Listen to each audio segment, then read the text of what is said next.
Hello. Hello. We just saw a movie. That's not what this film podcast is called. Why are you still using a British voice? Hey. Hello. No. Hi. We just saw a movie. That's racist. No. Sure it is. I don't even know what accent this is. That's like a Dick Van Dyke British accent. Is it British or Australian? Terrible either way. Maybe somebody who grew up in Australia but moved to London for college. Didn't we do accents in the last one? Yeah. Okay. We're racist. I'm not going to put that out there. Come at me. Hey, this is Michelle. And this is Josh. We just watched. And we're racist. No. No, Josh, no. No, Josh, no. That's what we just watched. We just watched Hereditary. You gotta get the right sound. No, that's Sorry, later. wrong movie. Yeah. Something like that. Is There, it? that was pretty good. Yeah. Sorry. I used to make those sounds all the time when I was a kid, actually. I used to make that sound. I used to make... Why? And I used to go... Were you just swishing spit? No. You sound like a pig. Hey. That's like a little baby pig. It's just moving the air on the palate, the top palate of your mouth. I can't do it. Are you doing it backwards? What was that? I don't know. How are you doing This is that? going to turn off a lot of people. Yeah, sorry. Like all these noises. We had it turned up really loud in our Honda CRV. Yeah, please stay. We'll stop. So, yeah. Speaking about CRVs. Oh, we talking about what's going on? Yeah. We'll just jump right through it. We'll get away from all these pig sounds. Right. So our car, where did I drop you? Oh, I went to drop you off at the doctor because Michelle broke her arm. And the D light started blinking. And the little engine light came on. And the little engine light that could. So they gave me the engine and the D. And so I called Honda because that's where I take it, because I tried to take it somewhere else and that messed things up. That failed miserably. And so I take it to Honda, which I know is priced too high. So if anyone lives in LA and has a really awesome place, I'm going to go to J&R or something in Glendale. I found it on Yelp. Found on Yelp. A lot of people like it. Give it a try. Our car's 13 years old. So it's kind of like what you do with your dog. You don't go to the expensive vet at 13. You just go to the cheap vet. Yo, we don't have any pets, and this is part of the reason why. He won't. If we had a dog and it needed anything that cost more than like $500, probably, he would just say, "Well, it's been a good run." Well, you wouldn't let me, but I'd probably just spend another $100 smashing things in those rooms where you pay money to smash stuff. And then I would fork over $5,000 to have this 14-year-old dog get his stomach unspun up. But yeah, so they quoted us at $4,000. $4,000 to fix a 13-year-old car, guys. Yeah, we don't so know they what were to like, yeah, it was kind of like those things where they're like, your kidneys are failing, and then also because your kidneys are failing, this is failing, and then also because that is failing, this is failing. So it's a domino. It's a Honda-shaped domino. Right, and then they're like, also, you have some eardrum problems. And, and then I was like, how many of these can I do on my own? If you've ever gone through that, you look online, you go, I could probably do this on my own, and then you watch them like take out the wheel housing, and you go, oh, okay. Why doesn't car insurance cover your car like health insurance? Because it's for car accident insurance. But they do have car insurance. We had it the whole time our car didn't really break down. Oh, well, awesome. That's how it goes, huh? Yeah, I think we paid like an extra $2,000 and then stuff would be covered. But it was only major stuff. Oh, so when we first got the car. Yeah, the problems that we did have with the car were minor, and they were like, we don't cover that. And you're like, well, what was the point? Right. So that's been a development in the last few days, is the car. Then I tried to go ride to pick up the car in the one wheel, realizing I plugged the charger in, but not the charger to the wall. So I rode for about an eighth of a mile, and it started tipping up on me. And I thought it was broken. You called me. I called you back. I saw a missed call from Josh. So by now, if you have been listening, I broke my arm riding one wheel. If you haven't been listening, then I broke my arm. Spoiler alert. Riding the one wheel. So Josh takes off on the one wheel, and I'm like, every time, well, he's only ridden a couple times now, but I'm like, that was the second be safe, don't get hurt, pay attention, don't go too fast, blah, blah, blah. So he calls after a few minutes being gone, and I'm like, oh no. And you started that phone call off so slow too, and I was like, oh no. I didn't know if you were on the line. I'm like, he's gonna be crashed in the middle of the street, and I can't help you. So, but it wasn't. It was just your one wheel didn't have charge. Yeah, so they pay $6 to get over there. Lyft, yeah. So add that to the $4,000. Yeah.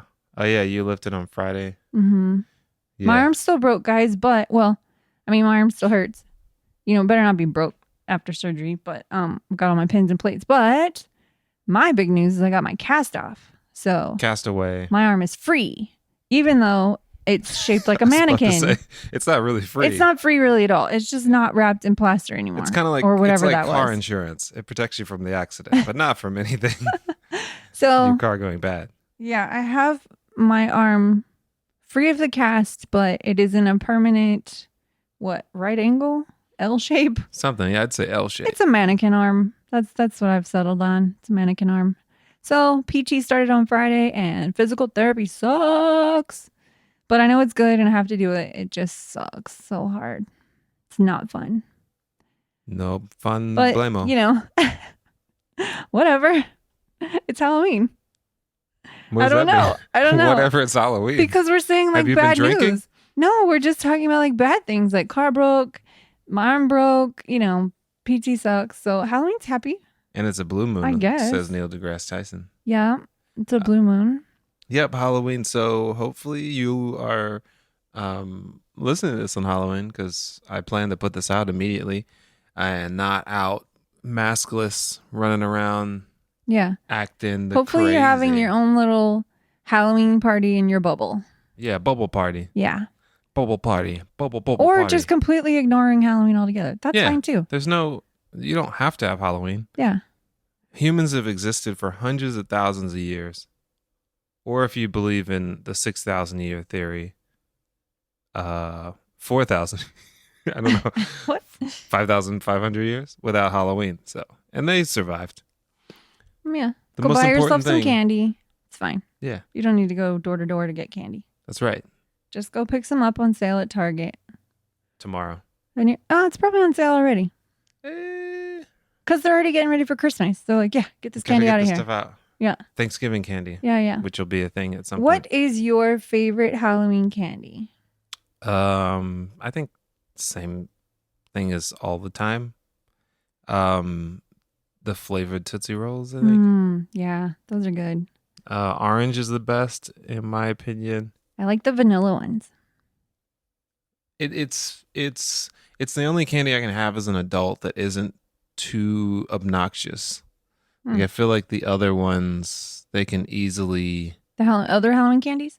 Yeah, they can easily, what's the word? They can easily... Overwhelm? Yeah, overwhelm the palate. Way too sugary. Yeah, like Starburst and Skittles. I used to eat Starburst and Skittles all the time. I can't eat those hardly ever. It's funny because those are just normal candies. Yeah, but there's just so much sugar. Yeah. I think it's the sugar, but also whatever the flavoring is. It's kind of like lemon. If we put 10,000 lemons in a small little thing and also synthesize them. Yeah. So, yeah. What about you? What's my favorite? Well, I've always been partial to... Well, I love Reese's peanut butter cups. Reese's or Reese's? Reese's. Okay. Yeah. I don't say Reese's either. Reese's Pieces? No, Reese's Pieces? I say Reese's Pieces. Man, I used to love those. I haven't had a Reese's Pieces in ages. But I did used to like the gross Halloween candies that nobody likes. Like the... Candy corn? I love candy corn. Ugh. And also those little pumpkins. It's like eating something that stuck to your shoe. No, candy corn. It's all just sugar. But I like candy corn. It's always the chemicals they add to it that make the flavoring different. Yeah. Because it's probably about the same taste as those little pumpkins. It's something. I think those pumpkins are candy corn. They're just shaped like pumpkins. they're just shaped like pumpkins. It's the consistency. Something about the consistencies of them. I haven't had these candies in ages, but I did always enjoy them because they were also those were specific to Halloween. Those are like, you don't get them all the time. That's true. Like robin's eggs at Halloween or at Easter. Those are good. Those are hit or miss. If you get the cheap ones, the shells. No, you got to get the good ones. The shells you could taste the chemicals again in them. Yeah. But if you get the good ones, those are pretty good. But yeah. So, we went to a Huluween event, a free drive-in theater movie thing. Drive-in theater sounded weird. It's drive-in movie, so right? are we in what we've been watching now? Or no, I was just going to say about the box of candy we got from Hulu. Oh, okay. They gave us a box of snacks to go with the movie. And it was like popcorn and little box waters and then this bag of random candy. It was extremely random. Yeah, which we still have most of it. We haven't even eaten it because it's not our favorite. There's like candy. 3% success rate on that candy. There's still a Twizzler left. I'll eat the Twizzler. I hate Twizzlers. Then there's flavored Tootsie Rolls, but they're not quite right. What do you mean they're not quite right? I don't know. They don't seem like the legit flavored Tootsie Rolls. And there's no vanillas or there's like watermelon. And watermelon Tootsie Roll. Yeah, and they're really skinny. They're really weird. They're just not. It's just not right. They look sickly. They're sickly. I think Tootsie they Rolls. are actually made by Tootsie Roll, but they just aren't right. They're skimping. Maybe this year they changed it. They're charging you the same price for the giant bag of Tootsie Rolls, but they took like 1 ounce off of each. Like of the them, cereal or boxes? a quarter of an ounce. Yeah. Yeah. The cereal's notorious. But yeah, okay. Well, we can. So. Yeah. What we've been watching. Is that your Halloween version? Yeah. Woo! Put that at the end. Yeah. Well, what have we been watching? Too many things. We've been watching Amber Ruffin still. We've been watching Love me some Amber Ruffin. The Long Way Up. They just left us on a cliffhanger where spoiler alert if you haven't got to it yet. Because this podcast isn't really about The Long Way Up, so you could be spoiler alerted. Just skip ahead a second. His daughter who was adopted. Wait, we have to say what Long Way Up is. Ewan McGregor and his buddy Charlie. Yeah, sorry. They're riding electric. Okay, so here's the thing. This is the weird thing. We do this podcast. We never know who's actually listening. And we're talking to you like you're in the room, but you're not. And we're talking with you like you know what we're talking about, but you may not. And we're talking to you like you're like it's happening now, and this could be 4 years from now. Right. So that's I try to keep it. I try to keep us on check. Ewan McGregor and Charlie Daniels. I don't know. Charlie. Fluff. Yeah. Are taking trips across the world or around the world, and literally the title fits it. So in 2003, I think they did The Long Way Down. So they went from like England or something to the Cape Horn of Africa, whatever. I don't know geography. On regular motorcycles. Yeah, just motorcycles. And then they went the long way around. They went to like Siberia or something. And then this time on Apple Plus, they're doing The Long Way Up from South America all the way to Los Angeles. The bottom of South America. Yeah. They're going all the way up to Los Angeles. Yeah, it's always the bottom or the top of the side. Say. They wouldn't say the long way around, and then they start like they could 4,000 miles inland. I don't know. It's south. I haven't watched the other seasons. Well, they go the long way. Okay. All right. They coast go the to long coast. way. All right. But this one, they're on electric Harleys. Yeah, they're on electric. Rivians for the trucks, mainly 80%. And then Harleys 1 out of 3. So what is that? 66%. But yeah, we just left off on his daughter who was adopted during the first thing when they were in Mongolia, and they weren't going to go to that area because it was too hard. They pushed through, and then he met his daughter that he adopted when she was 2 years later. Yeah, and so they're going to meet her. I guess she lives in Costa Rica now, and she might be riding with them, but they put a cliffhanger on that, so have to wait 6 more days. Yeah, he was all teary telling us the story, and then it was like next week, and we're like, oh man, Ewan McGregor's soft. Yeah, like a uncooked He's piece of got bread. feelings. Ah, what a lame-o. We just started watching Good Girls. Oh yeah, we finished the first season of Good Girls. So Yeah, that's been on our queue for ages. Sadly, NBC spoiled it for us. Why? I don't remember anything. Don't tell me if I already know something. Well, they spoiled it for me. Okay. I already know things. Well, I don't. I know things. I don't. We will watch Superstore because that started up again this week. Yep. We have to go back and finish the last season's last episode because he refused to watch it because it was a part 1. Right. And then the virus came. Yeah. So we're going to kick that back up. And then This Is Us started this week, which is going to be a roller coaster of a season. Can already tell. I mean, when is the show not a roller coaster? It's a coaster of coasters. It's just a coaster. We've watched a ton of movies, but I can't remember what any of them are. We watched Bad Hair. Yeah, that was the Hulu Huluween drive-in. Huluween. That's on Hulu. That's about literally bad hair, I guess. I watched like some bad movie. Hair. No, don't kill people. Yeah. I watched some movie about some guy who was framed for a murder, and then he got run off the road, and they put a body in his car, and he had amnesia, and then they had to prove his innocence. It was one of the weakest movies I've ever seen. Wow. It just had no substance. What was it called? It was pretty obvious. I don't remember. Oh. I was gonna look it up, but on your phone you can't go through your Netflix watch history, I don't think. But yeah, it was so weak. But luckily I was playing Civilization 6 while doing it, so it was fine. That's what I do sometimes. I play games on the Switch undocked while I watch horrible movies. Terrible movies. Oh, speaking of terrible movies. Okay. Josh knows this. I don't know if you guys know this, but I have a very low bar for like rom-coms. Okay. And also, on top of that, I love me some Paul Rudd and I love me some Reese Witherspoon, and also Owen Wilson was in this, and I don't mind him either. So, you're gonna make Owen cry. All three of these people in a romantic comedy, and I thought, sure, this will be cute. What was it called? It's called How Do You Know? On Netflix. I think it's from like 2010 or something. How do you know? I couldn't even finish it, guys. It was so bad. I have never... The most charming people ever, Reese Witherspoon and Paul Rudd. How did they make such a charmless movie? I like that, charmless. Yeah. It was disappointing. I didn't finish it. And then I watched another movie that was okay. So, it's very interesting. I was bummed.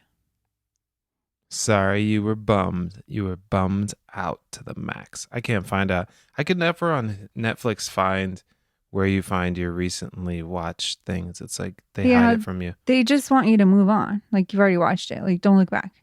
Yeah. Unless it's in the watch again. They have a watch again list.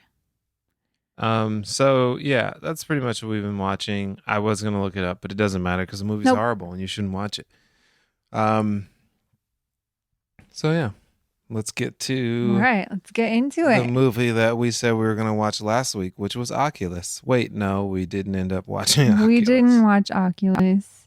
I chose Hereditary. We were thinking Oculus, Hereditary, or you had a third one. Now I can't remember what it was. Did I have a third one? You did, but I thought you had a third. You had the third one. I don't know. So I said, Josh has been wanting to watch Hereditary, and it's daytime. So I said, let's just watch that movie because it's a daytime scary movie. Netflix is literally just telling me on the phone, hey, you should watch The Office again. You just finished The Office. I literally just finished all 9 seasons. Yeah. And it's like, hey, again. watch it again. This isn't a Six Flags ride. Yeah. Okay, focus. We're doing a podcast. I'm here. I'm here. Okay, so we chose Hereditary. We watched it during the day because I'm a wuss and I can't watch things like this at night before I go to sleep. It will haunt my dreams. Not that I'm getting a whole lot of sleep right now, but it still would not be pleasant. So, you want to read the IMDb synopsis? Why are you asking me? That's what we do. All right, here we go. It's like asking LeBron, hey, LeBron, do you want to win this game? I thought you were going to say, can I shoot the ball? Well, he wouldn't let you do that. Well, this LeBron does share the ball, but if you're not Or hey, talented, LeBron, do you want the ball? yeah, Is that better? Or, Okay. hey, LeBron, do you want to dribble it up and score the points? Okay, well then. Shout out to the Lakers who won. Oh, yeah. I had no idea they did win until I saw the news. And LA's having, well, sports-wise, a good time because the Dodgers won too. Sorry, Kings and LA Galaxy? I don't know. I don't know what other sports there are. Sorry, LA ping pong team. Okay, focus. Hereditary. IMDb says, a grieving family is haunted by tragic and disturbing occurrences. That's it. That's it? All right. That's it. That's true. I guess so, but this movie had a lot going on. Yeah. So, what's the director's name? Ari Aster. Ari, huh? Mm-hmm. Not Ari Gold? Nope. Ari Aster, director and writer. Starring Toni Collette, Millie Shapiro, Gabrielle Byrne, and the other guy. Rose Byrne? Gabrielle Union? Alex Wolff. So yeah, this is the guy, I don't know, I guess he did some student film that people love, and now he's pretty much like the Steven Spielberg of horror. He just gets stuff greenlit just off of an idea. And I'm sure a bunch of people want him to direct stuff just like Spielberg in the 80s. They're like, hey, I got this movie about trees. Can you direct it? And it's like, I'll produce it. So yeah, he's Hereditary and Midsommar. I don't think we ever talked about Midsommar. Yeah, that was pre-podcast. So yeah, this was his first big theatrical release, and yeah, I think that thing is pretty accurate. Oh, go ahead. Well, so I'm not going to do a whole attempt to do a synopsis of the movie, but a quick run through. So, because it's quickly, you can just say is that it going to be quickly? A lot of people die.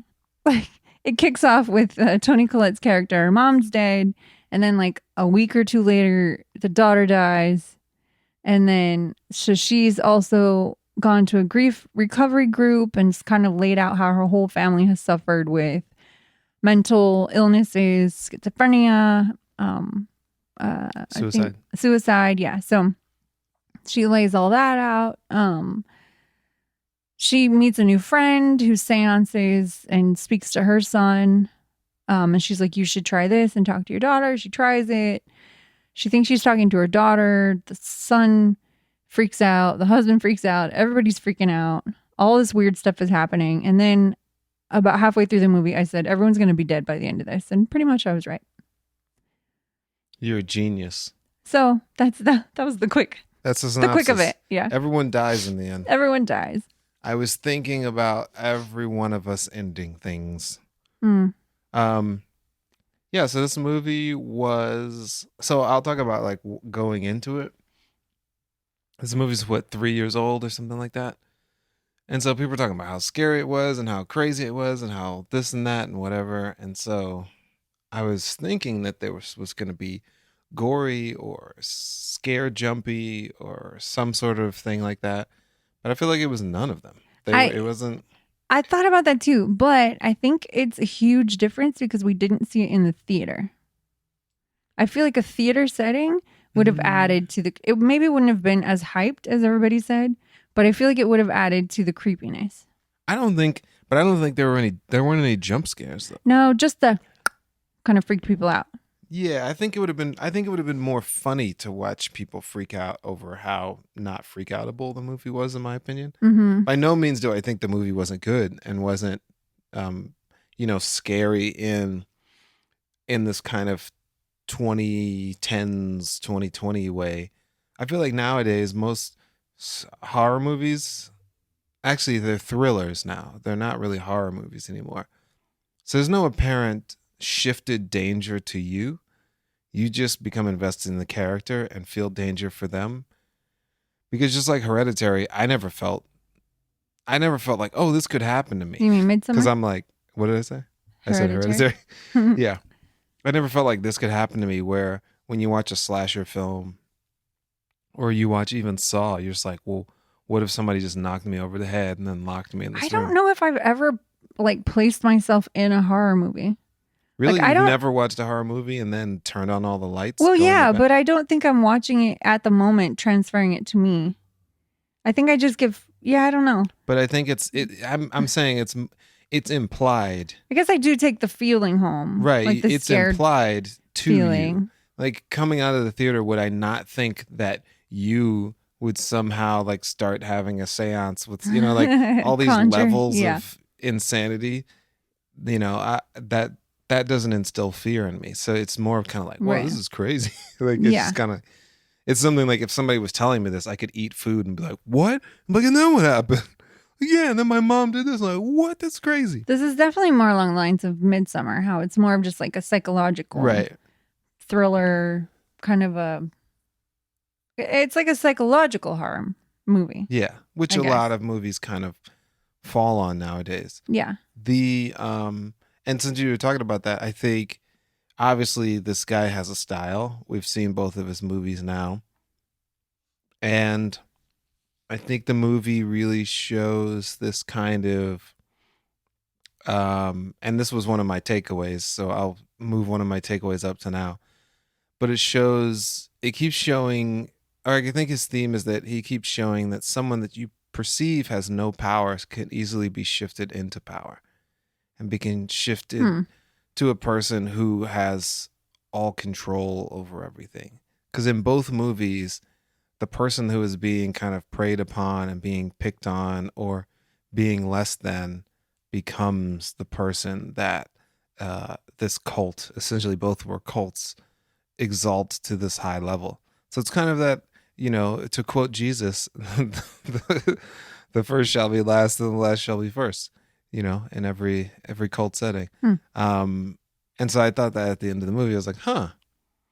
So the son, the one who, in her dream, she said she didn't really want, and then she tried to pretty much get rid of, who leaves. Oh, that's right. And then she tries to like set him on fire. Well, I guess both kids on fire. Sleepwalking, but also had a strained relationship with, is the one that ends up being the one who runs this weird 10th hell cult or whatever. The 10th king of hell or something. The demon king or something. Yeah. Pumpkin king. Incarnate. Yeah. I guess is what you say. Yeah. Yeah. So I don't know. It's the same as Midsommar, where this girl, she's with this guy and the guy's doesn't really care about her, just afraid to break up with her, doesn't drag her on this trip, but she goes on this trip, and then he kind of belittles like her decisions even in the trip, and then she ends up being the May Queen, and and she also gives into it, just like it seemed like he gave into it. At the end, he just kind of like climbed up the stairs and was like, all right, well, I think he was possessed, no? I don't know. He just kept staring. So I didn't know if he was possessed or he was just kind of like freaked out because he jumped out of a window. Like I know the weird Zelda fairy landed on his back. Yeah, I think that was him being possessed. But it seemed like he was confused. Like he didn't know he was a demon. He was like, wait, how did I get here? And who we just woke up. He's like, oh crap, I woke from my slumber. Like, I don't know. Right. Like he didn't smile or anything, which, right. At least in other movies, he probably would have, like, at the end, he would have done a little smirk. I guess it was him being born. Yeah, maybe. You don't come out knowing anything. But how do you know? You've never been reincarnated. That's true. Or have you? Maybe that's where you're at right now. Right. You don't know everything you used to know. Well, so can I give you some of my my things I looked up and read about the movie? Okay. My little interesting tidbits. Mm-hmm. So, like you said, this was his first feature directing, whatever they call it, directing debut, directorial. Debut. Right. So what he said about this movie is that it is a movie it's like two movies in one. It's in two halves, right? So the first half is really about the family and the tragedy they're going through, all the loss and dealing and the family dynamic. And she has to grieve her daughter and also, probably a little bit grieve her son because it was an accident, but she was in his care and died. Mm-hmm. So you have to deal with hating your son, I guess, or not hating your son. She's has her own mental illnesses she's battling. So anyway, it's like all family and human. Second half of the movie is about the nightmare, is what he said. And then that's where it gets more into the demonic stuff going on. So he's like, if it feels like 2 movies, that was on purpose. That's what they all say. Yeah. So you're like, this movie was disconjointed. It's like, I meant it to be like Schenectady, New York. Way. So speaking of Charlie's death, the girl. Okay, well, I didn't expect. Okay, Charlie is an angel. Yeah.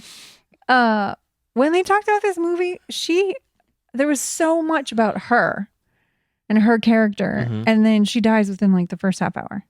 Does that remind you of anything? Something recently. Think about it. I can't remember though. You can't remember what we were talking about?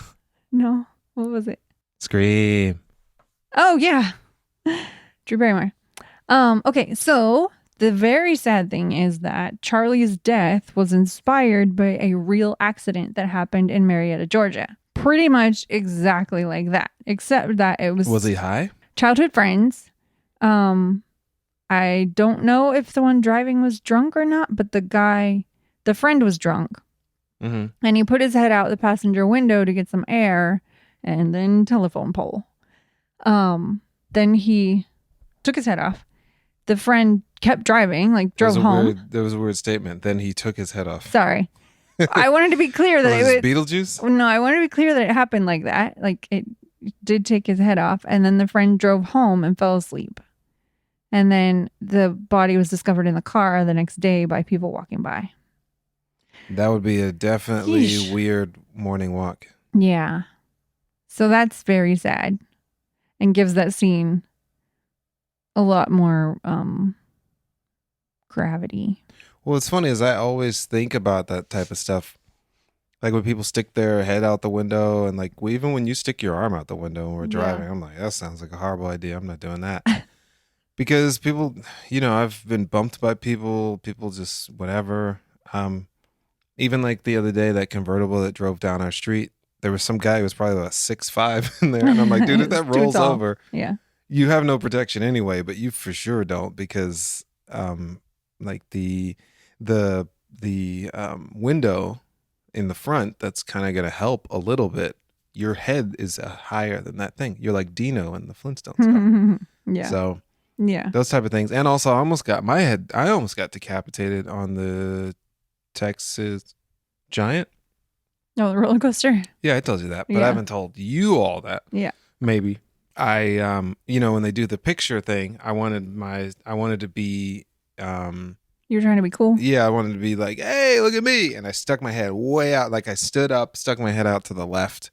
And then I was like, oh, I literally saw the wood pole coming and I ducked my head back in. Remain seated at all times. They are telling the truth. It is designed for you to be right where you are and nowhere else. So I could have been in the Dallas Morning News. I haven't been in the Dallas Morning News. And we wouldn't have this podcast right now. Yeah, you'd be having this podcast with, who is it, Denton Traplow.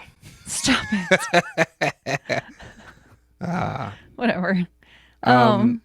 So I just realized, though, that Ari Aster said this was his favorite scene. Which scene? Getting decapitated? Yeah, this whole, I think, which I just realized is super weird since it was based on a real accident. Right. He looked it up and then was like, I can't wait to film this. This is going to be awesome. Here's what I think. I think it's because it's based on the actor who played Peter.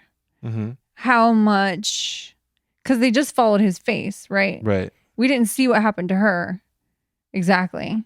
Right. So it was just all him and his reaction to it and his shock, and then him driving home and then laying in the bed just staring. So it was all that. It was all that actor and everything he put into that scene. But it still makes me feel like that's a little bit weird for that to be your favorite. Yeah. Well, he's a twisted guy. It's like Eli Roth. That's true. I've heard him speak about stuff. I'm like, that dude's twisted. So you want more info? Oh yeah. We were doing info. Yeah. Okay. So, Toni Collette was not originally super excited to be in this movie. She really was hesitant and wasn't sure she was going to do it because she doesn't really do horror movies. But then she read the script and really loved that there was this huge focus on the family dynamic and them as human beings and not just a bunch of like running around killing people. Right. So that's cool. Also, maybe not so cool. In Australia, the trailer for this movie accidentally played before Peter Rabbit. Nice. Yeah. So there was like families and like 45 traumatized kids, and it caused kind of a little panic. And like, anyway, that was just a little tidbit to throw in there because that would definitely be pretty traumatizing. That reminds me of the time we went to go see Shrek and they played Soul Plane. Oh, yeah. And people were like, What? wait a minute. This isn't right. But so the movie it starts off with the miniatures, right? Mm-hmm. And I said throughout the movie, I was like, man, every time a scene starts, I don't know if we're in one of her miniatures, right, or if we're in the actual scene. And that was on purpose. So this is all filmed in Utah, and the externals were shot at like different houses and schools and whatever. But everything inside the house, they built these houses on sound stages. So everything indoors, except probably the school, but the house and everything in the tree house was all built on sound stages so that they could remove the walls and give that dollhouse effect. So they could shoot from farther away and blah, blah, blah. So I was like, oh, okay. That was the point. They were trying to trick me the whole movie. Well, yeah, that was interesting because that first scene where they do the dolly in, and zooms into really his bedroom. Cool. Yeah, and then it's the bedroom. I was thinking that it was akin to stage plays, which is also akin to dollhouses. Like, yeah, when you see a play, it's essentially just a dollhouse cut up in a different kind of setting. So yeah, it makes total sense that was the idea. But I thought that, yeah, it was kind of, especially since he was saying there's like two halves of the movie, and then it seemed like there were acts in a way. I was like, oh, maybe this is kind of like some sort of stage play / movie thing. But yeah, that makes sense. It's a dollhouse setting, because even the ending ended like a dollhouse as well. Yeah, I thought it was a very cool effect. Yeah. I liked that it kind of, you never quite knew what you were looking at first. Right. That was well done. It's quite a few dollhouse movies and like miniature movies. Really? Yeah, there's Dinner for Schmucks, there's Welcome to Marwan, there's other ones that I can't remember. Oh, Welcome to Marwan. Yeah. Everybody hated that movie. I know, I still want to watch it. I never saw it though. I still want to see it. So I guess we're not everyone. Because we haven't seen it. But once we see it, we'll hate it. Maybe. I don't know. Let us know. Do you want us to watch Welcome to Marwan? Yeah. We'll do an episode? I mean, we could still watch it even if you guys don't care. Yeah. Even if we don't do an episode. Okay, I have two more. All right. Okay. The scream at the end when Toni Collette. Scream. Or not at the end, but like towards the end, when her husband catches on fire. Mm-hmm. And it turns to her and she's got that crazy scream. One take, and that was the final scene they filmed. Because he was like, hey, we need to go down the street and film some more stuff on the highway. Let's just get this done. And then she was like, we talked about all the other scenes so much, and I knew exactly what I was supposed to do. This one we didn't talk about. So she just did it, and she does that big scream, and then her face goes kind of blank, which I assumed was her being like possessed or whatever. Uh-huh. And then that was it. She was like, that was just one take, and then we were off. It's like, oh wow, that's like I don't know. It seems like something you would do a couple times or have discussion about. If it looks good, then. Yeah. But my last info is this movie had a $10 million budget and made $80 million. Blumhouse style. Highest grossing for A24 worldwide. Way to go, A24. Yeah. I wonder if that still holds up after, because that was 2018. Yeah. I think it's still current. I have no idea. So anyway. I wouldn't know. $10 million. I mean, I guess it's, when you think about... $10 million is nothing. Yeah. For a film. When you think about them building a house inside of, like they built a house inside a soundstage. For a widely released film, $10 million is doesn't sound like much. Yeah. But, all right, that's all I got. That's all my facts. That's all my... Carfax? Knowledge I looked up. Carfax Fox? Since you said it was kind of in halves, let's talk about the first half. Okay.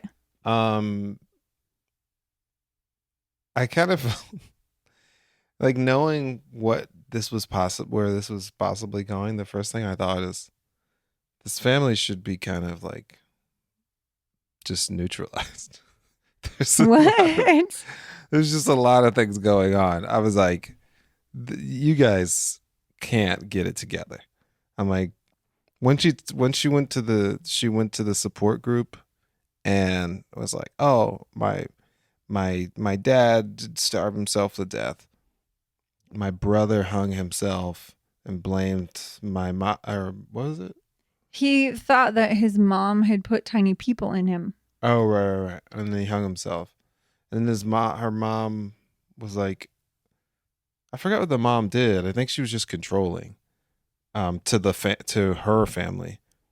And then when she had grandchildren, at least like you pointed out, the models looked like the grandma was trying to breastfeed her kid.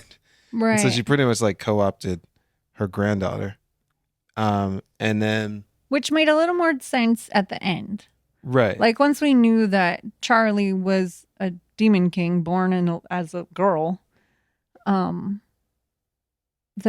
you look like maybe you didn't connect that. Yeah, I was kind of getting, because I remember she did say that. I was just kind of going through. I was like, oh yeah, I remember she said that. Like, finally, we've given you the body you need, or whatever. Yeah, something like that. And then also she was supposed to be a boy. She made that thing called Charles. Charles. And then she goes, Grandma wanted me to be a boy. Mm-hmm. Why? I guess that makes sense because she was very despondent. So I guess when you're saying, what was the brother's name? Peter. When Peter was kind of just staring there, maybe if that's what demons do, then that's the weakest demoning I've ever seen. They just stare at the wall, and everybody else does the work. It's like most action movies where all the side people do a ton of work. Yeah, and they just boss people around. But yeah, there was that, and then she had this weird relationship with her son, and then her daughter didn't even completely like her. And then her and her husband didn't like especially since she wasn't cheating, if you can't tell your husband that you're going to a support group, there's a huge family dynamic problem happening. That seemed sad. And I was like, these people just like, they just kind of need to like fade away, like Back to the Future style. I did think that they all definitely needed to be on medication just to deal with what was going on. Yeah. And then I think maybe I felt this after. I think I felt this afterwards. So then when the son just lets his sister die and then gets out of the car and then goes into the house, I was like, okay, I think that's when I was like, these people, there's clearly a huge issue that, disconnection. Yeah. Family disconnect. Well, yeah, I mean, the son makes sense because he was afraid of his mom, basically, or was confused by her because she sleepwalked and tried to light everybody on fire. Right. So I could see how that would make you a little disconnected from your mom. Yeah. I definitely had times where I couldn't trust someone, and that definitely would put me in that. Oh, yeah. I don't think I can trust you. I was thinking, I'm surprised he doesn't sleep with his door locked. Right. Or move out. Or that. Yeah. But I think, it was just like, why would you let your sister die and then just leave her in the car? Like, I've never been through that a traumatic whole scene, I think, thing, but I'm just kind of like, it's one of those things where you see once, it's kind of like when you go to trial for stuff. That's what I always think about. When you go to trial for stuff and they say, oh, he shot the guy and then like freaked out and whatever, and he stayed there. But it's like, oh no, he shot the guy, then chopped him into pieces, then scattered his body across a 50-mile stretch, and then like did all this other stuff, pulled his teeth out, all these different things. What? And we want to say that he's innocent. Like, that is way too much thought process put into a crime. But this kid didn't. I'm just saying, when you leave, when you get your sister decapitated, and then you just drive off, and then you go home, and then you just get out of the car and walk upstairs and go to sleep, that is now a crime. And that is something, at least personally, I would not be like, oh, it's okay, he was going through things and he didn't know what to do. I'm like, you do that when you like lose your phone. Like, you're like, well, I did this. I think the thing is you never know how people are going to deal with trauma. And I'm totally cool with not knowing, but once I know how they did, I have certain parameters which I live off of. Okay, yeah, I don't. The whole scene, my mouth was just like hanging open for like 5 minutes straight. I was like, what? And then when he went and just laid down, I was like, what? But wait, we didn't do any of the subscribe and tell your friends and Patreon supporter Ben Merritt. Yeah, shout out to Ben. Gets all the extra Halloween candy. Apple Podcasts, Spotify, Stitcher. Wherever you listen to your podcast, we are there. He did, when he was in the car, he did attempt to look in the rear view and he kind of whispered like, you're okay, right? Like, didn't he say something like, are you okay? Something. Or he kind of was like, I think his brain just flipped. And, he couldn't process what just happened. I understand what he went through. I'm just saying, I understand. You'd still throw him out. Right. Okay. All right. I understand a ton of things that I don't agree with and I think are horrible crimes, but I'm just saying, like, the actuality of it is like, no, we're not doing that. So yeah, there is no way I feel like I would be able to look my son in the eye, let alone not put him like in the hospital. Oh my something gosh. Like that. I couldn't believe that he was back in school and all. That's what I was thinking. I was like, no, this kid needs 24/7 therapy, or like this kid, he needs to, I don't know. He can't just go back to school after that. Because I'm like, if you're going to do that to your sister, then who would you take care of? Or who would you who, I know she was already perceived dead or whatever, but still it's like, are you just going to watch someone drown or something? You have a life preserver in your hand and you're just like, holy crap, this is crazy. Like, it's just like, I can't trust a person like that. And I'm just kind of like, you need not only therapy for what you went through, but you need therapy to know how to take care of other people in this world. Well, so speaking of that accident, I made a note and I said, Charlie became headless like the bird. I mean, she cut the head off that bird. She should have put the bird's head on her body. Yeah. Then she could have been in a BoJack episode. Yeah, exactly. Crossover episode. Hereditary. So yeah, like the family dynamic was just messed up.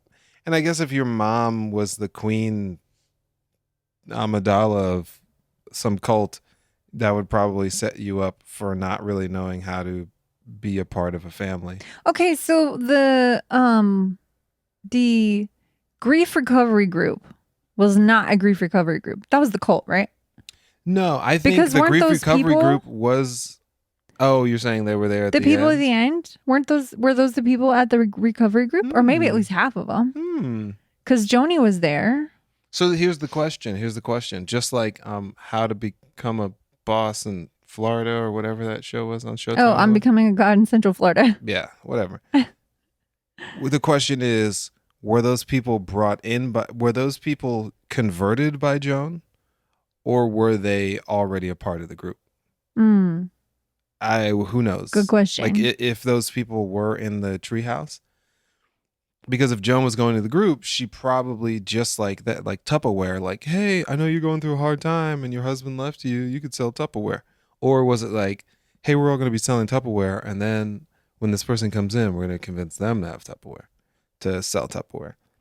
The thing that I thought that was interesting about Joan was she, just like demons, just like Satan, approached her alone and not in the meeting area with everybody else where they're separated.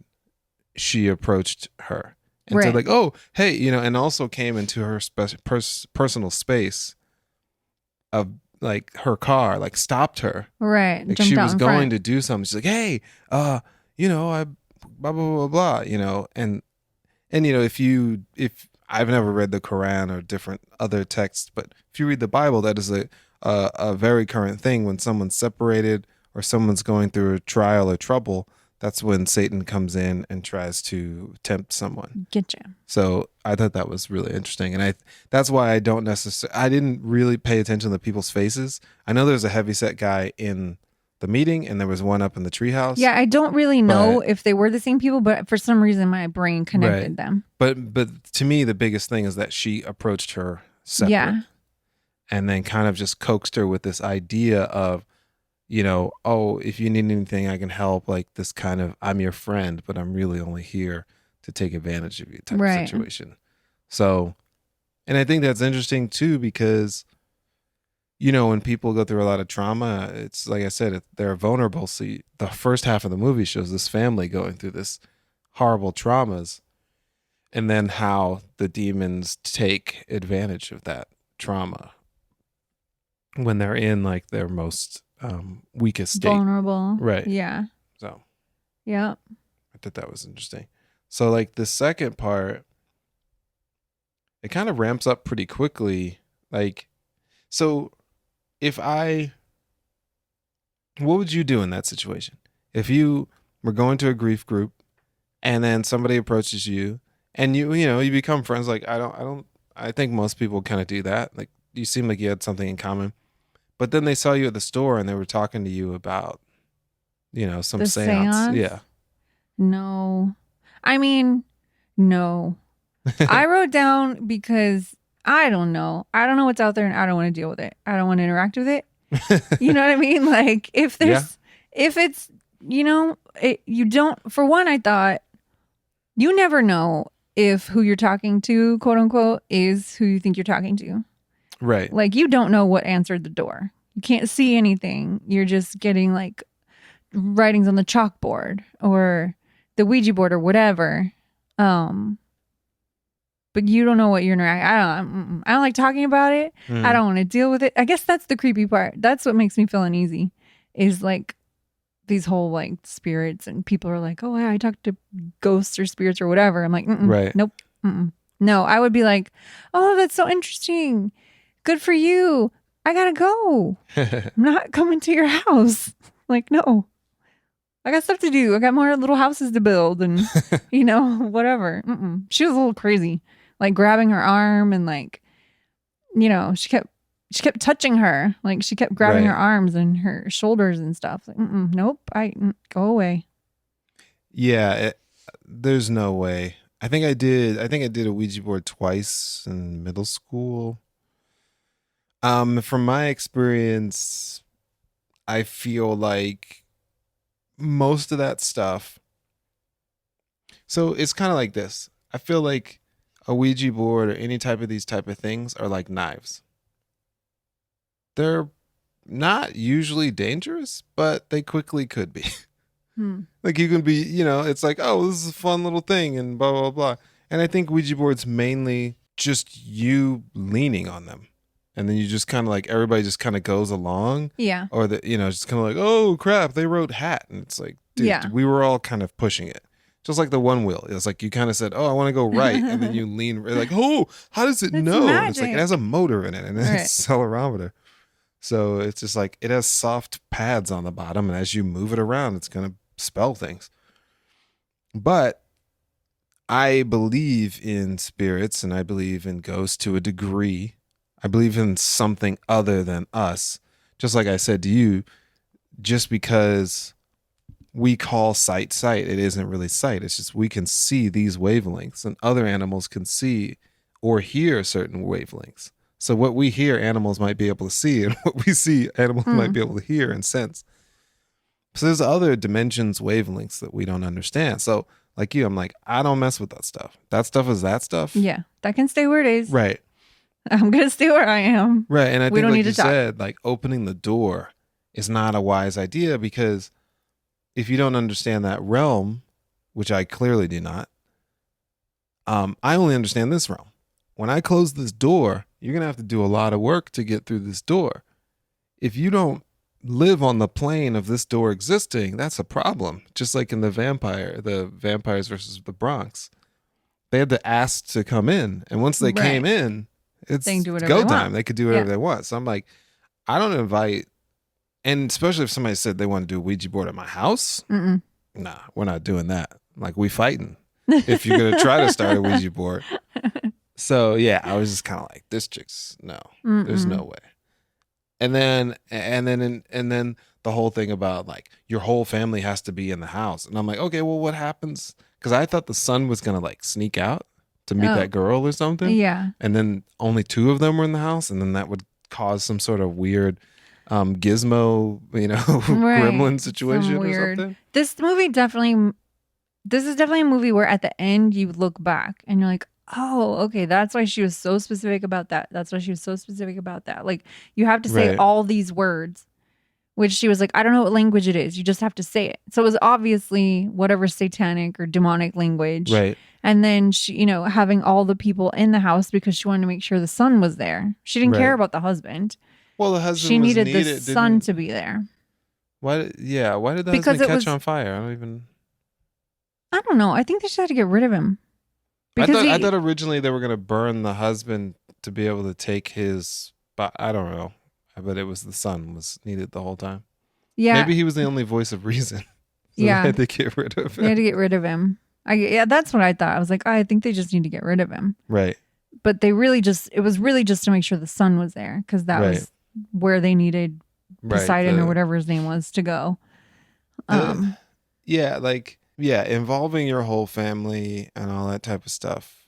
Yeah, I think that's the thing. It's kind of like this read the fine print. And if you don't know what you're dealing with, it's kind of like people buy homes they can't afford or cars they can't afford or, sign NDAs that they didn't read and stuff like that. It's like you get into these situations where there's no way out. Like, and then she knew, and she was saying that. She was like, I know this is all my fault. I don't know what I brought to us. And at the end, she was like willing to sacrifice herself, which didn't happen how she thought. But I don't actually think she thought that. I don't know. You don't think she was going to catch on fire? I think she knew. I think she knew that was going to happen, but she kept insisting that he threw it in because she was too afraid. She said, "I'm too scared to do this myself." She didn't think she had it in her to actually. I felt like she was like possessed, and she was just saying that so he would. Yeah. Why would she scream when he caught on fire then? I don't know. She was going back and forth between possession and non-possession. I didn't know where she was at. In that situation, I think it was sincere because she was manic. I think she was in a manic state, trying to fix it. Wanted to protect her son. She'd kind of pieced it together what was going on, and thought that was the way to save him. Okay, so let's talk about the mom situation. The grandma or the mom? Okay. So, if you found your mom in your attic, I know. What would you do? I don't know. I mean, not what she did, but yeah. Was just so. This is a thought I had, which kind of like arches the whole like second half of the movie, which I think is something that just happens in horror to a degree. I think in slasher films, people. So this is okay. I think this is another thing, kind of like I said again, once you isolate yourself in a time like this, dealing with spirits and crimes and stuff like that, that's where the problems come in. If she would have just, as soon as she saw her mom, she would have called the police. Right. That would have done something, a little bit of something. She didn't know everything she was dealing with.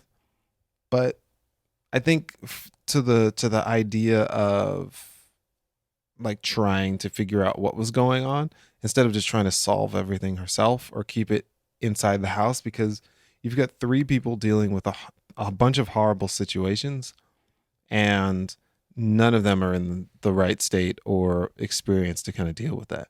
So if you call the police and like someone took my mom's body and put it in the attic, that would pretty much kind of shut down the house and get people to kind of like talk and have some discussions, and then the guy would be like, oh yeah, because there's proof, the cemetery said that it was dug up. But so then I don't think this was probably not in the train of thought, but her own husband even was like, you did this, like you put her up there. But So if she would have get called the blamed. police, he wouldn't have thought that she did that. Because why would you dig up your own mom and That's then call true. the police? That's what I'm saying. Like, yeah. if you Could have avoided a few things. Right. Yeah. If I know that, people don't always like to involve the police, and I don't either. But when you're trying to build a case of sanity and of like logic, you want to involve as many like logical, quote unquote, logical people as possible that are dictating like the amount, the reality of the situation. So if you involve the police, then that rules you out, and then the focus can be on someone else. Mm-hmm. And then there was literally the cult's emblem on there. Right. So then you can be like, what the heck is this? And the cops go, oh, we don't know. Let's look into it. It matches the necklace you've been wearing your whole life. Yes. And they can That's a problem. Because look, I have law enforcement family all around me, but I'm always not in favor of law enforcement type things. But one thing I can tell you is that the people who do their job investigate things. That's true. And they're looking at it from a third party. Right. So they're not going to be like your husband accusing you or whatever. They're going to try to figure out. So what you're saying is if I ever find a body in the attic, especially call in the this police. apartment building, that would be weird. We don't have an attic. How you got to the roof. Yeah. And you found a body. Oh, you just reminded me the symbol thing you were talking about. I read one of the articles I was reading said that symbol was found in other places kind of throughout the movie, which we know she wore it on her necklace. It was on the wall. Mm-hmm. But it also said that it was on the telephone pole that Charlie hit, which I did not catch at all. That pole was in on it. Yeah. So at the end, did this movie come out before or after Midsommar? I don't remember. It's the first. Okay, it's the first one. Oh, that's right. His debut. Felt very Midsommar at the end. Like the music started feeling very Midsommar. So I could see like the evolution. Like I wonder if he like the end of this movie. And then he was like, ooh, let me bring this over here and expand on whatever he was feeling with the end of this movie. Right. Because it had like the swell of the music and then the way the like was it like an altar or whatever was set up inside in the treehouse? Yeah. And it had the I don't know whose head that was. His mom's, I guess. There was a head on that straw man thing that was built. Oh, that was an actual head? Yeah. It took me a second, but it was somebody's head. And maybe it was the grandma's head. And there was a crown on it and there was a bird. Anyway, the whole thing just felt very Midsommar. Yeah. Well, yeah, it's emblems and representation and imagery. Yeah. They both do that, but it's something that is throughout all mythologies and beliefs and religions. I think it was the music that got me. As soon as that music towards the end started, I was like, ooh. Right. Because in Midsommar, they had the dude inside of the bear, and then they had some other emblems, people and emblems. They had the people in the hut, and they were like stuffed or something. Like they hollowed out the people. I don't know. Gross. So, they're both dealing with similar types of things, and lores and legends and things like that. You can definitely see the progression from this director. I'm scared of his next movie. It's going to be about you specifically. Would you so you wouldn't do a seance either? No.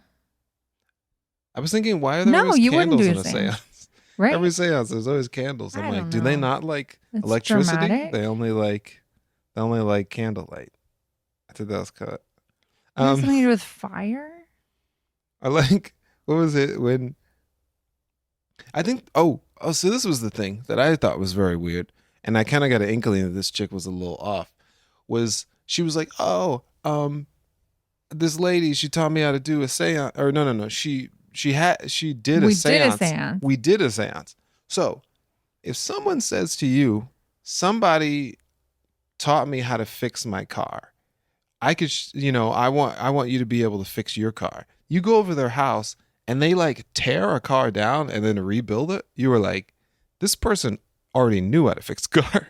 They're lying, because When she Right? came I over was to her like, house, wait, I just thought there was going to be the lady yeah. there running the thing. And then she's just like, oh yeah, Esperanto misa blah, blah, blah. And then she was like, oh, can you write me a thing? And can you do this? And I'm like, how does she get like pro level Right. at seancing in one thing? I don't think that's how that works. I'm like, it's like every like random YouTube or thing where it's like, I'm so and so, and I can show you how to do Well, investments in just 30 minutes. that would put all these Hollywood psychics out of business. Right. If they could show you how to do your right. own. It's like when people find out that they can do their own nails. They're like, wait, why am I paying what? $150? I can buy these nail French clippers tips. myself. Yeah. So I was like, this chick. Did you catch also in her house when Annie went over there and was banging on the door and she wasn't answering? I don't know how she got this stuff, but she had like the little toys and things that Charlie had been building. Like with the bird I didn't head. know those were Charlie's toys. Yeah, that was the bird head that she glued to something to make a little body. I knew the triangle was on her table, and then the triangle was in their house. Was in the mom's room, the grandma's room. The grandma's room. So yeah, I saw that, but I never paid attention to the stuff Charlie was really building. I know that she was making random things. Yeah. But, I guess that's part of the whole cult situation. The grandma was like, I'm dying. I need you guys to kind of, pick up the slack for me. Yeah. So. Yeah. Yeah. I was just looking at it. Overall, or do you have more talking points? Oh, a ton of talking points. I know. There's a lot. Oh, yeah. So I think, I've gotten more into cinematography, even though I don't know all the words and all the whatevers. But I think I already said this, like the whole stage production dollhouse thing was really cool. Yeah. I like how most of the scenes gave you a sense of like how in a way how empty they were, but also how they kind of like explained to you what was going on without saying anything before anyone else said anything, and just how kind of like in their own worlds everybody was in. Because I don't even know what did the husband, we don't even know what he did for a living. I just know that he seemed to be in an office of some sort. He was emailing somebody. Right, so he was in his office. The daughter was drawing. She was working on the miniatures. The son was... He had a guitar and a giant keyboard. Yeah, and they all were just kind of like in their room. So it would like show the son, and there's just silence. And then it's like dollying in. And then there's like nothing happening. And then there's a knock on the door. And it just showed like this kind of depth and emptiness and space between like all the members of the family. So I was like, oh, that's kind of cool. And then... like I've never really thought about this, but a lot of horror movies as well, or whatever, they'll do like kind of like the beginning of The Shining. They'll do these fades back and forth between like showing how time is progressing through stuff. So they would do that like at certain scenes depending. Oh, there was one scene, speaking of that, there's one scene that it literally was like a light switch. It was the same scene and they went from day to night, but it didn't fade. It was just immediately dark. And I was like, oh, that was cool. That happened too right before he jumped out of the window. There was light out of the window, and then he turned and saw his picture in the triangle or whatever, and then his mom was sawing her head, and then he saw all those naked people. He freaked out, and then when he went to jump out the window, it was dark, and then he jumped out of the window. Also, when the son... I think it was towards the end. I think before his hand like went up or whatever. Oh yeah, that was freaky. He was sitting on his bed, and then immediately he was sitting in the desk at school. Yeah. And it showed you how disconnected he had become, and like how just like all points of time just became exactly the same for him. So I was like, oh, that was a cool choice, by the cinematographer to do something like that. Yeah, I love dolly zooms. They're, whenever they're needed. But yeah, I just said that, blah blah blah. Yeah, and I think the point of the silence in it was for the uncomfortability, not for uncomfortability of being scared, but really just showing how uncomfortable it was to live in that house. Yeah. And to be around those people. Yeah. And so I was like, I thought that was cool. Like it would switch a scene and it would just be silence. Yeah, they use the silence very well. Because we don't. It really sets a tone. Like yeah. Really, really sets a mood and makes you feel a certain way. Right. Yeah. And, I think obviously, at least in the United States, like silence is not golden. It like, freaks people out. Yeah. Super scared of silence. And because you have people to fill all the time. Sound. So people go, like to fill. Do you want to get lunch? Right. Or I guess I'll go. I mean, we even do it on this podcast. All these and while we're thinking. True. Well, in the podcast, it does work out because silence for a while. It's people are like, oh, I guess they broken. Forgot to record the rest. They're done. Yeah. But yeah, that was kind of cool. Like the way that the cinematographer chose to do some of those scenes was pretty gnarly. What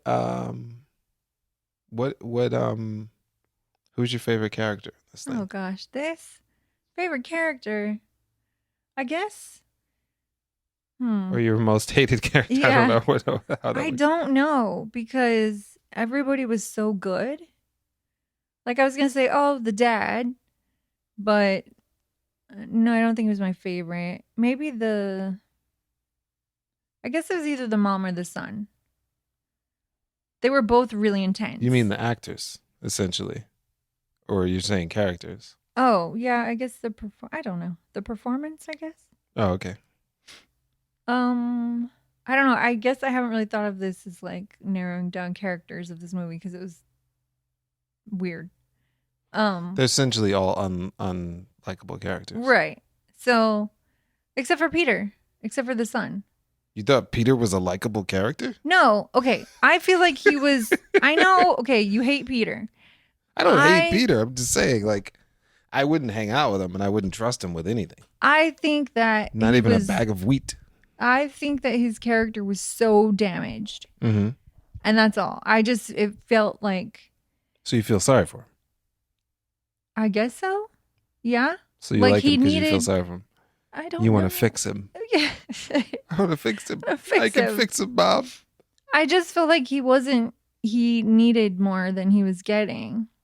That is true. So he was the more, I don't want to say sympathetic character. Mm-hmm. Or, I think because he was a young guy and he had gone through all this stuff and it just, not that he was the innocent because he wasn't, especially that scene where she was like, when they were just screamed at each other, when the mom finally just screamed all her truths, I guess, as you would say.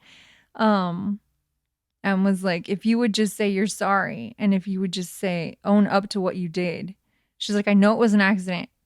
I want to, forgive you or whatever she said. And he then flips it on her and was like, well, why was she even at the party? That was your fault.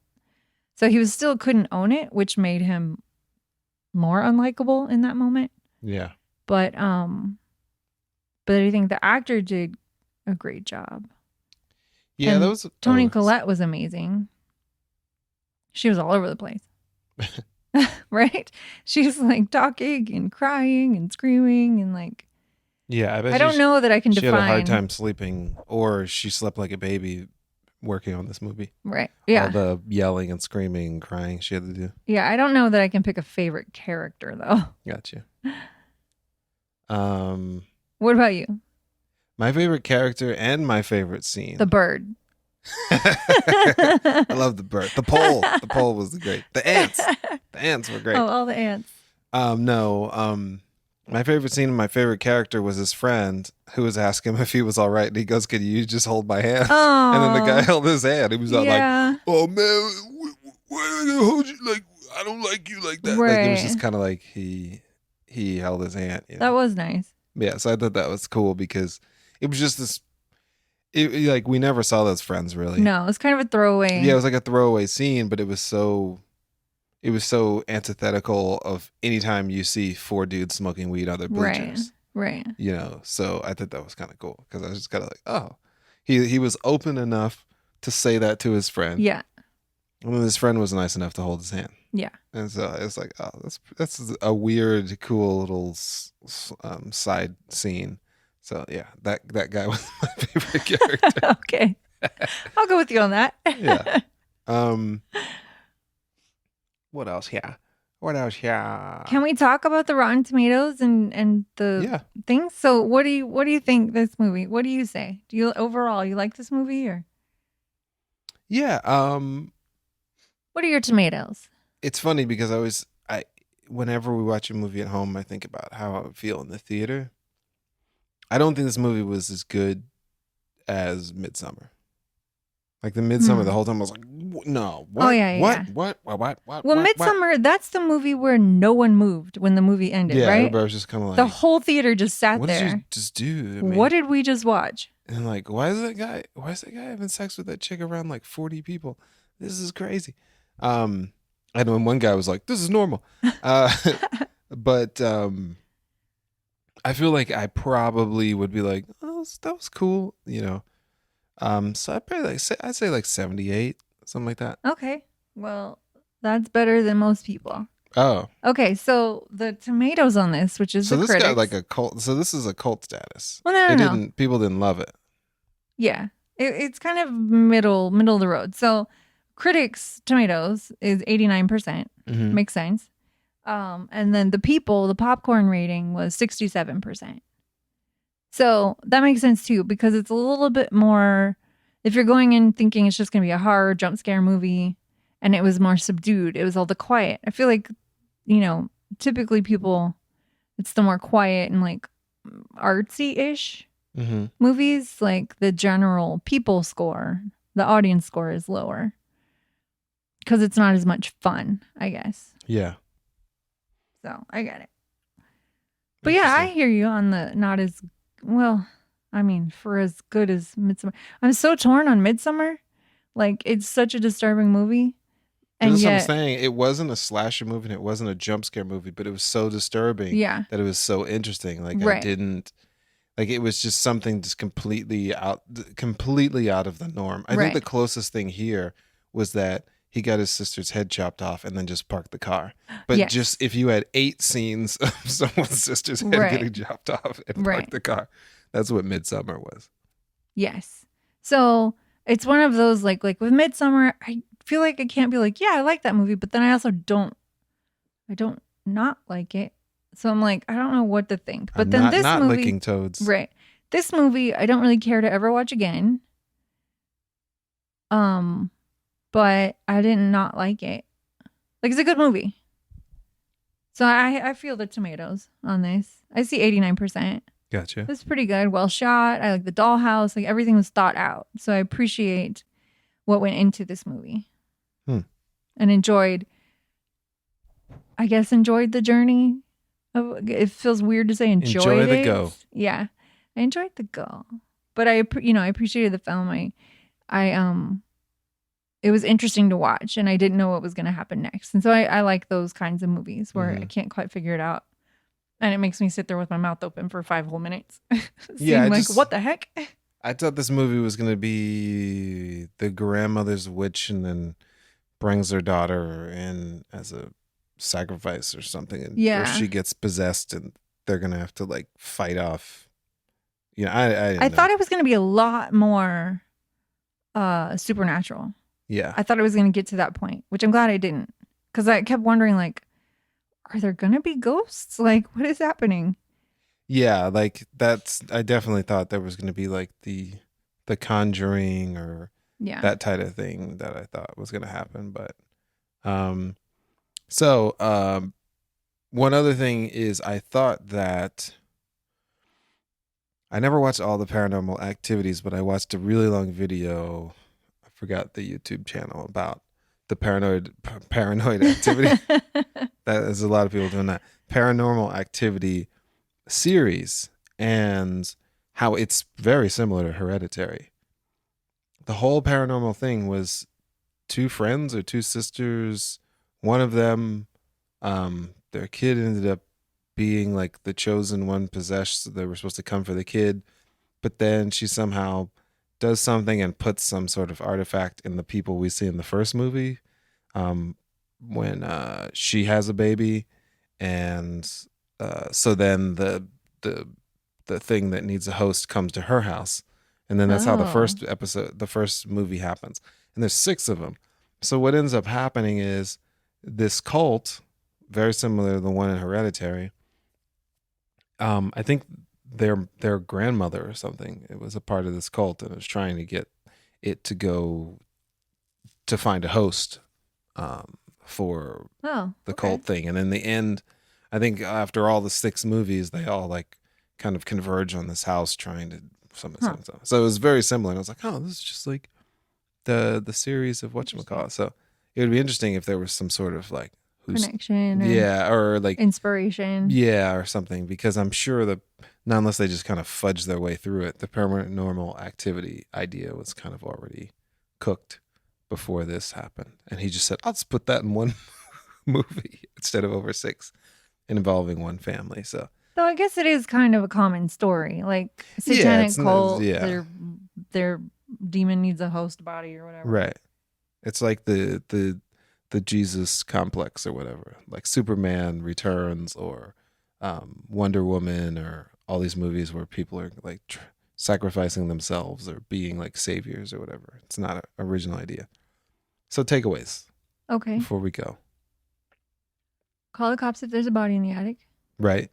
Always run over the animal. That was the first thing I thought. Yeah. In all these movies, they always swerve and something bad happens. That was a huge animal though. He was laying down. He would have flipped the car. He's laying down though. I'll tell you that. The animal? That would have given her time to maybe put her head in. Yeah. But, you know, the way they were going. I think in the United States of Tara served her very well, because she played a person with multiple personalities. Yeah. As we know, the director of the film loves lore and myths. I already mentioned the paranormal activity thing. If you find your mother's body, call the police. Report report the lady and show that you have evidence. Oh yeah. That was the other thing. The lady was clearly tied to what's going on. So you're like, I met this chick. Right. She was talking to me about all this nonsense. She did all this crazy things. And she, do it like Walter Peck did in Ghostbusters. They used a laser light show and trickery to make me believe that they were ghosts. And meanwhile, she was hiding my mom's body in the attic. Then, this is one of the only times in a movie, and actually this may be a theme, where CPS has not been called to the house. CPS should have been called to the house. When your daughter is beheaded by your son, even if it seems like an accident, I would think they would be called. I don't really know why. It's a disservice to the family. I did wonder why there weren't any like police scenes or anything, but maybe we just skipped all that. Yeah, maybe, because the thing is, we never. I think that was the thing, because it wouldn't have gone with the movie. It's just like he wakes up the next morning, she cries, and then they just kind of like move on. At first, I thought they were going to bury her in the woods or something, but they had a proper funeral, which was another cool scene. The camera goes down as the casket goes down, and then the camera goes into the dirt. That was pretty clever. Yeah.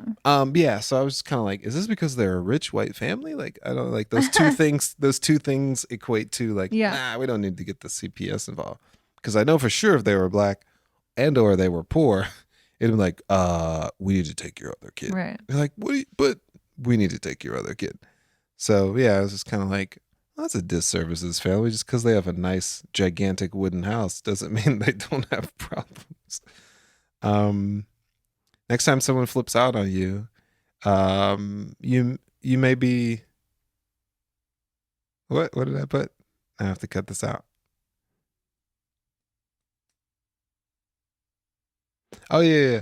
Next time someone flips out on you, they may be being tracked by a weird cult. And their mom's body may be in the attic. So you never know what someone's going through. Have some empathy. You never know.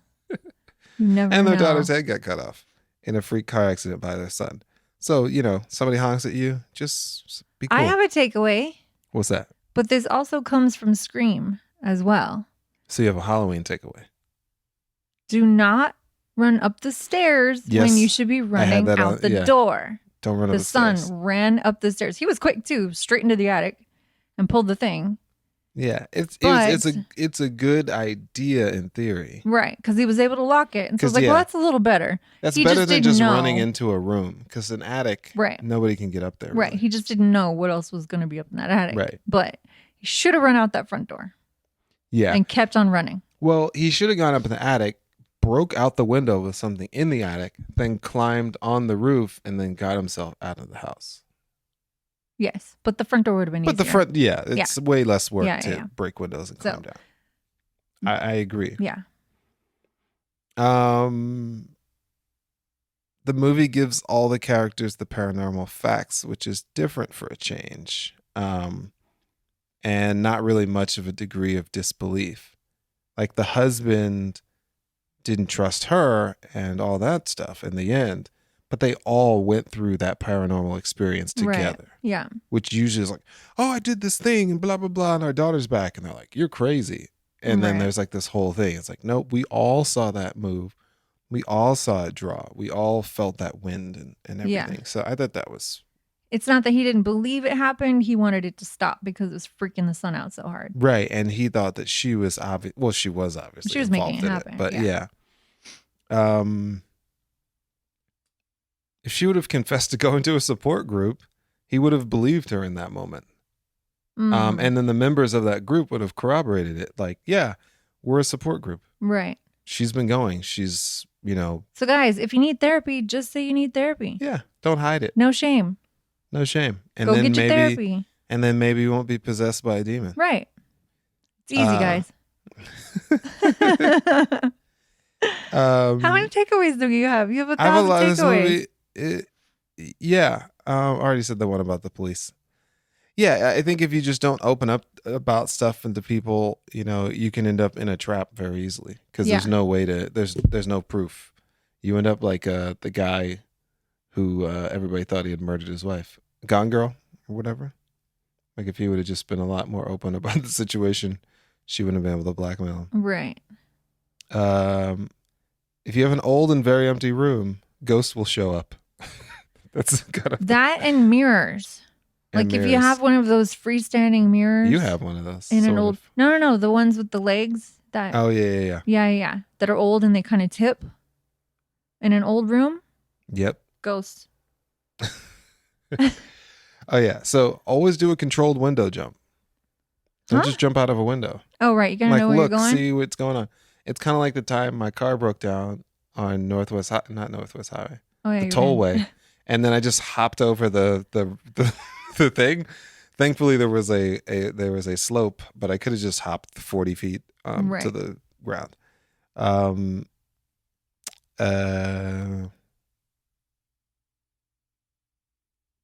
Yeah, that's it. Well, that's it.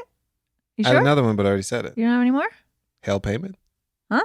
That's what they said at the end. Oh. Oh yeah. No, we don't say that. Then I find out all the people that said it in the movie, they're dead. Yeah. Like, yeah. Hereditary. We're a couple years late on it, but we watched it on Halloween. It's better than our lateness of Frozen. Yeah, we were real late to Frozen. 25 years. All right, guys.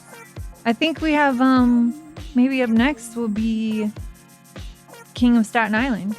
Oh, yeah, we got to watch that. We have 9 days. 9 days left on our Amazon Prime rental. We mistakenly got the 4K, so we'll see what happens. We'll see. It'll just be like zoomed in. It'll be like I Love Lucy when they try to put it in widescreen. They just zoom it super You should just call Amazon and be like, you got call the wrong Amazon? One. Yeah, call Amazon. Call Amazon. Yeah. Call them up. Tell them we got the wrong Jeff. one. Yeah. Like, Jeff, Josh, fix it. What's going on? Yeah.